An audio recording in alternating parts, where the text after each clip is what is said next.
Hey guys, welcome to Comet Learning. तो हम आ गए हमारा नेक्स्ट वीडियो लेकर के, जो कि होने वाला है इस चैप्टर का लास्ट वीडियो, जो कि है life process in living organism part 2। सारी चीजें हम कवर कर चुके हैं। तो इस वीडियो में हमको देखना क्या है, हमको आज के वीडियो में किसके बारे में देखना है भाई? हमको देखना है रिप्रोडक्टिव हेल्थ के बारे में। किसके बारे में? रिप्रोडक्टिव हेल्थ के बारे में। अगर हमको बोलना है कि कोई हेल्दी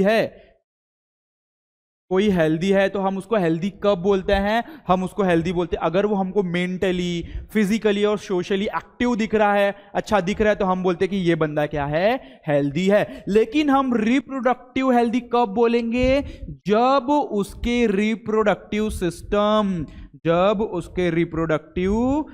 सिस्टम हेल्दी होंगे। कौन? रिप्रोडक्टिव सिस्टम जब हेल्दी होगा तब अपन उस बंदे को क्या बोलेंगे भाई? ये रिप्रोडक्टिव कैसा है? हेल्दी है। क्लियर है? तो चलो देखना शुरू करते हैं कि क्या एग्जैक्ट अपने को देखना है। So reproductive health, a person state of being. अगर कोई फिजिकली हेल्दी है, मेंटल और सोशियोलॉजिकल स्ट्रांग है, तो अपन उसको क्या बोलेंगे? हेल्थ। लेकिन complete physical, mental, social well being in all aspect related to reproductive system. जब फिजिकली, मेंटली और सोशली वो क्या है भाई? हेल्दी है। उसके साथ साथ अगर रिप्रोडक्टिव सिस्टम भी उसका हेल्दी है, तो अपन बोलेंगे कि ये कैसा बंदा है?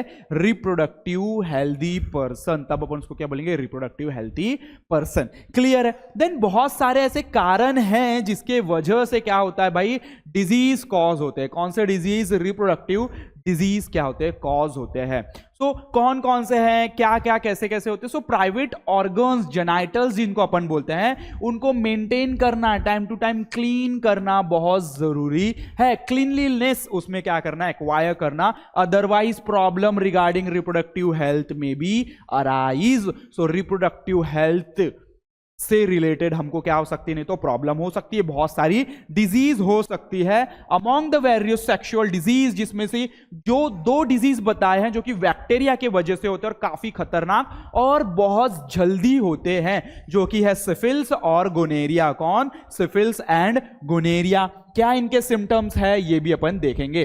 Then both of this disease are caused by, ये दोनों डिजीज किससे होते हैं? बैक्टीरिया से होते हैं। Now the syphilis and gonorrhoea is caused by, किससे होते हैं भाई? बैक्टीरिया से। किससे?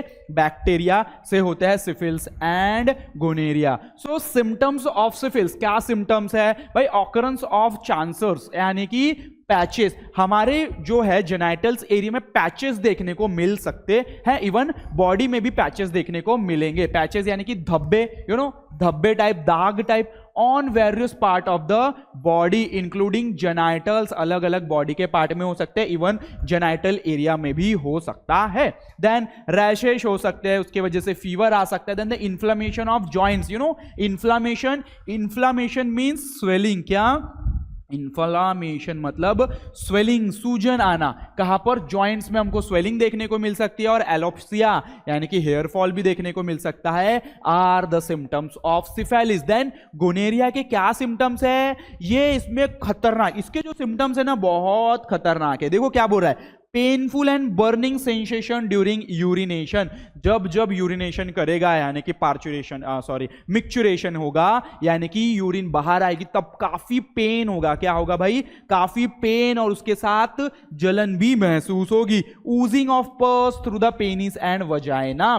ठीक है, मेल के पेनिस और फीमेल की वजाइना से इस कंडीशन में सिम्टम्स क्या है? ऊजिंग आउट, यानी कि पस क्या होगा भाई? बाहर आएगा। And the inflammation of urinary track, urinary track में क्या देखने को मिलेगा हमको? इन्फ्लेमेशन यानी कि स्वेलिंग देखने को मिलेगी। कहां पे? यूरिनरी ट्रैक पे, एनस पे, थ्रोट पे, आइस पे, और भी बहुत सारी जगह पर हमको क्या देखने को मिल सकता है? और भी बहुत सारी जगह पर हमको इन्फ्लेमेशन देखने को मिल सकता है। So this are the symptoms of syphilis and the gonorrhoea. Okay, clear है यहां तक के? देन फिर हम क्या क्या प्रिकॉशंस ले सकते हैं ये रिप्रोडक्टिव हेल्थ को मेंटेन करने के लिए? तो बोल रहा है कि during the menstrual cycle girls should maintain genital hygiene. Menstrual cycle के टाइम्स पे गर्ल्स को जेनाइटल हाइजीन मेंटेन करके रखनी चाहिए। Then the some problems regarding reproductive health में अराइज इन मेन टू। भाई मेंस में भी इससे रिगार्डिंग प्रॉब्लम्स हो सकती है, जैसे कि it is essential to maintain cleanliness of their genital. तो उनके भी जेनाइटल्स एरिया क्या होना चाहिए भाई, क्लीन होना चाहिए, इवन पूरी बॉडी क्लीन होनी चाहिए। Private organs, genitals need to be maintained clean time to time and avoid situation where there is a risk of being infected with sexual transmitted disease। इसी को अपन क्या कहते हैं, STD। वो सारी चीजें हमको अवॉइड करना है, वो सारी चीजें अवॉइड करना है जिससे सेक्सुअल डिजीज क्या हो, ट्रांसमिट होते हैं। सो STD हमको क्या करना है, अवॉइड करना है। ईट बैलेंस एंड न्यूट्रिशनल डाइट। भाई बैलेंस डाइट खाओ, न्यूट्रिशनल डाइट खाओ और मेंटेन पर्सनल हाइजीन। स्वयं स्वच्छता बनाए रखे, बहुत जरूरी है। ठीक है, यहां तक के क्लियर है कि हम किस किस तरीके से प्रिकॉशंस ले सकते हैं। दो चीजें होती है, एक प्रिवेंशन और एक क्योर। एक प्रिवेंशन और क्योर देखो बहुत जरूरी है।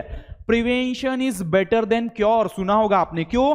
क्योंकि जो प्रिवेंशन है ये डिजीज के पहले किया जाता है। प्रिवेंशन कब किया जाता है, डिजीज के पहले, और क्योर कब किया जाता है, डिजीज के बाद। भाई ये डिजीज मेरे को हो ना जाए, इसके लिए मैं क्या कर लेता हूं, प्रिवेंशन ले लेता हूं। भाई अब मुझे ये डिजीज हो गया, अब मुझे क्योर करना पड़ेगा। तो डिजीज होने का इंतजार ही क्यों करना, उसके पहले हम क्या करेंगे, प्रिवेंशन। इसलिए बोलते हैं हम प्रिकॉशन और prevention is better than cure. एक तो पॉपुलेशन एक्सप्लोजन ऐसी चीज है भाई कि एक थोड़े से समय में बहुत ज्यादा अमाउंट में पॉपुलेशन क्या हो गई, इंक्रीज हो गई। इंडिया की बात करें तो चाइना से एक टाइम पे पीछे था ना, लेकिन आज कहां पर है, आज है क्या नहीं। सो एक शॉर्ट ड्यूरेशन में बहुत ज्यादा अमाउंट में क्या हो गया, पॉपुलेशन इंक्रीज हो गया है। यहां पर पूरा चार्ट बताया है कि कौन से ईयर में कितनी पॉपुलेशन थी। सो excessive growth of population with in short duration, थोड़े से समय में ही बहुत ज्यादा ग्रोथ हो गई है। किसमें भाई, पॉपुलेशन में। इसी को क्या कहते हैं अपन, पॉपुलेशन एक्सप्लोजन। क्या कहते हैं, पॉपुलेशन एक्सप्लोजन। इस चार्ट में देखो ईयर बाय ईयर आपको बताया है कि 1901 में कितनी थी पॉपुलेशन। मेरे को तो गिनती भी नहीं आ रही है भाई। सो ये देखो मेरे को बस इतना समझ में आ रहा है कि यहां पर इंक्रीज होते जा रहा है। तो यहां पे देखो 1901 में नंबर कितने थे, 1 2 3 4, ओके 1 2 3 4 5 6 7 8 9, और यहां पर 1 2 3 4 5 6 7 8 9 10। सो कितने ज्यादा अमाउंट में पॉपुलेशन क्या होती जा रही, इंक्रीज होते जा रही है। और ये पॉपुलेशन ही सब चीजों का क्या है, कारण है, जिसके वजह से हमको बहुत सारी प्रॉब्लम फेस करनी पड़ रही है। यानी कि पॉपुलेशन जैसे जैसे इंक्रीज हो रहा है, स्पेस कम होते जा रही है ना, कंपटीशन बढ़ रहा है। क्या बढ़ रहा है भाई, कंपटीशन बढ़ते जा रहा है। फूड के लिए कंपटीशन बोलो, हर चीज के लिए पॉपुलेशन बोलो, हर चीज के लिए क्या होते जा रहा है, कंपटीशन बढ़ते जा रहा है due to population, due to population. मैं हमेशा कहता हूं कि इस वर्ल्ड में हर चीज का कारण है तो सिर्फ और सिर्फ पॉपुलेशन। वर्ल्ड की बात क्या, हम इंडिया की बात करते हैं, सिर्फ वहां पर हर चीज का एक रीजन है, वो है पॉपुलेशन। ओके, क्लियर है। तो यहां पर हमारा चैप्टर खत्म हो गया है। हम फिर आपके साथ मिलेंगे हमारे नेक्स्ट वीडियो के साथ, नेक्स्ट चैप्टर के साथ। तो तब तक के लिए धन्यवाद।